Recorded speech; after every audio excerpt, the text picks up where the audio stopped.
Trump is now, once again, after that call, coming to Putin's defense, telling Zelensky in a meeting that reportedly turned into a shouting match that Putin would destroy his country if he didn't agree to ending the war on Putin's terms. Even tossing aside maps like this one showing the front lines of the war, saying enough of that. Now, this is according to the new explosive reporting from the Financial Times' Max Seddon, a regular here on the show, who will be out front in just a moment. But in Moscow tonight, it's a celebration of Trump's once again backing Putin. And it doesn't get more direct than this. I mean, just listen to this clip from Russian state TV that was uncovered by journalist Julia Davis. Putin understands Trump all too well. Trump doesn't understand Putin. Putin can manipulate him very well and lead Trump by his nose. Well, Russian state TV has some grounding in this. I mean, 27 days ago, Trump posted this. I'll read it. I think Ukraine, with the support of the European Union, is in a position to fight and win. Win is the word Trump put in all caps. All of Ukraine back in its original form. Well, that shocked the world because it was an about face. But I mean, all of Ukraine, its original form, that's Donbass, that's Luhansk, that's Crimea, it's all of it. And headlines blared, calling it a sudden and major shift. But now, once again, the 180 of Trump saying he didn't say what he said. Because when he was asked today about that exact post saying win all of Ukraine back, here's what he said. Well, they could. They could still win it. I don't think they will, but they could still win it. I never said they would win it. Well, of course he did. He posted that 27 days ago. And Russian state television is posting that clip today with the headline, "Does Trump still think Ukraine can win?" And Trump tonight taking it even further, echoing a specific lie of Putin's about not targeting civilians. We strike with high-precision weapons at locations where they make decisions, where military personnel and mercenaries gather, and other similar centers. Did you discuss his ongoing attacks on civilian areas in Ukraine? Yeah. Did you say cut it out? Did you say show an article of good faith to me? I did. But as you know, most of the people dying are soldiers. Which is an incredible thing to say because Trump knows what the world knows, which is Putin hits city centers and civilians as a core part of his war. I've seen it myself in cities. I've seen it in Kyiv. You've seen burning apartment buildings and hair salons and things where people live. I've seen it in small towns in Ukraine. Those precision missiles aim very precisely at civilian areas. And according to the UN, 14,000 Ukrainian civilians have been killed since Putin invaded Ukraine. And tonight, Trump's decision to side with Putin is having major consequences. Senate Majority Leader John Thune backing off a crucial vote, a vote to finally hit Russia with punishing new sanctions that Trump ally Senator Lindsey Graham says could be the, quote, sledgehammer Trump needs to end the war. But now they're backing off that yet again. Also, as if right on cue, the United States is also stalling plans to expand the use of frozen Russian money, right? Money that's in accounts around the world, to unfreeze that money and give it to support Ukraine. That's according to Bloomberg's latest reporting. And Kristen Holmes is out front live outside the White House, where, Kristen, I know you're talking to your sources. It is incredible, the 180 pendulum on this and how consistent it is that you can say when Trump says one thing, you know he most likely will say the opposite within days. Why is he backing away from what he said now? Yeah, I mean, look, I think that there's a couple of things going on that we need to watch pretty carefully. And I'm sorry, I'm going to take my earpiece out here because I can hear myself in it.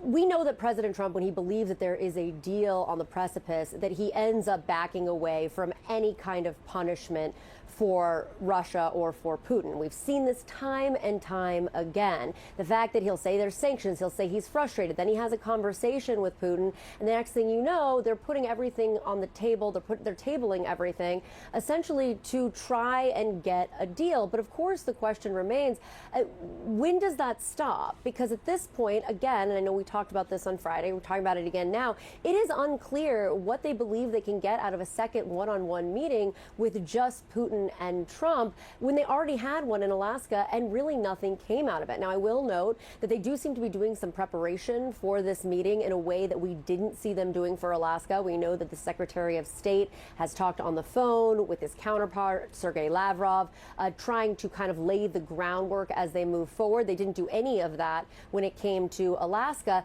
but these are raising a lot of questions here as to what exactly is going to happen. And we keep saying this is the most important thing to President Trump, but it seems clear that Putin has gotten in his ear, or at least gotten his ear after that 2.5-hour long phone call.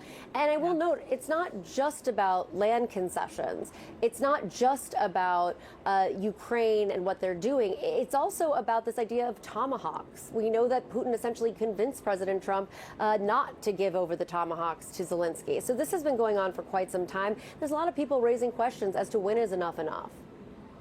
All right. Well, Kristen, thank you very much. And as you pointed out, the tomahawks, right? It was sort of they were going to be a go, and then all of a sudden no, after that 2.5-hour call between Trump and Putin. Max Seddon is out front now, as promised. He is the Moscow bureau chief for the Financial Times. He broke that story about what really happened between Trump and Zelensky behind closed doors.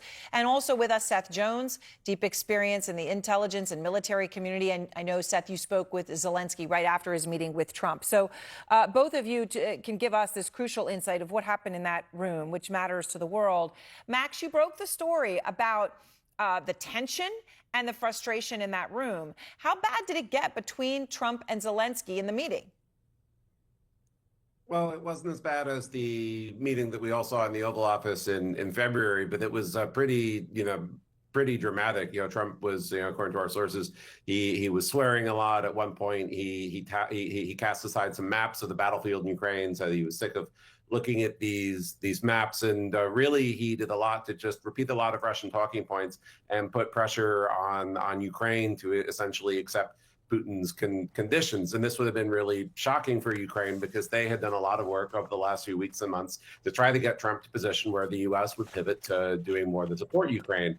And one call from Putin seems to have been all that it took for Trump to go against things that he said weeks ago. He said that Russia's economy was a paper tiger, and then on Friday he said that to Zelensky that it was doing great. He said that Russia was going to win on the battlefield, which, as you pointed out, less than a month ago he said that it looked like Ukraine was going to win. And it seems that this is really undone months of work by Ukraine and its European allies, and we are back where we were in the summer. Really bad point for Ukraine. I mean, Matt, it is fascinating, right? 27 days ago, Trump says, I think Ukraine is in a position to fight and win in all caps, all of Ukraine back in its original form. You hear that. That's the public record, Seth. If you're Vladimir Zelensky, you walk into this meeting, but this meeting happens to be right after Trump had a 2.5-hour call with Putin. And so, it's a complete about face. I know you talked to Zelensky after the meeting. What did he say to you? Well, Aaron, actually what was interesting is President Zelensky, after the meeting with President Trump, as he said to me and a few others, he also spoke to European leaders, so he was gauging their views as well. I think one of the biggest frustrations, frankly, for President Zelensky, the Ukrainian government, and the Europeans, as well as, I'm sure, a number of folks in the U.S. government, is it is not clear what the U.S. strategy is right now. There's just a lot of swinging back and forth about who's winning, what types of aid the U.S. is going to provide. It makes it very difficult to predict. So going into meetings in Budapest, it is not clear, again, what the U.S. positions are on any meaningful issue because they're changing day to day, month to month, and week to week. And the Ukrainians had discussions with the U.S. about the Tomahawks, which would be useful for targeting Russian military assets beyond where the Ukrainians can target right now. And then the U.S. president got cold feet, concerned about escalation.